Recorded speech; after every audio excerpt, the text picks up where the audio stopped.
ভাইয়াটার কথাগুলো খুব সুন্দর লাগে, সবাই একটু মনোযোগ দিয়ে শুনবে। এই মুর্শিদাবাদের পাওয়ার নিয়ে কথা বলো, মালদা জেলার পাওয়ার নিয়ে কথা বলো, ধুলিয়ান পাকুর পাওয়ার নিয়ে কথা বলো।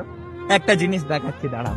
পাওয়ারের কথা বলছো না, এই যে আমার এখানে দেখতে পাচ্ছ না, এখানে তোমাদের চাইতে পাওয়ারফুল মানুষ শুয়ে আছে, কারণ তারা এই পৃথিবীতে নাই।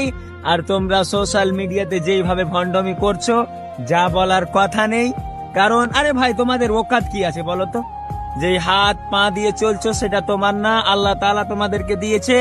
তোমাদের কোনো ওকাত নাই, কোনো মানুষকে কিছু বলতে পারো না। কারণ এই পৃথিবীর মালিক, জমিন আসমানের মালিক একমাত্র আল্লাহ। আর তোমরা এক অপরকে গালি দেওয়া দায়ী করছো।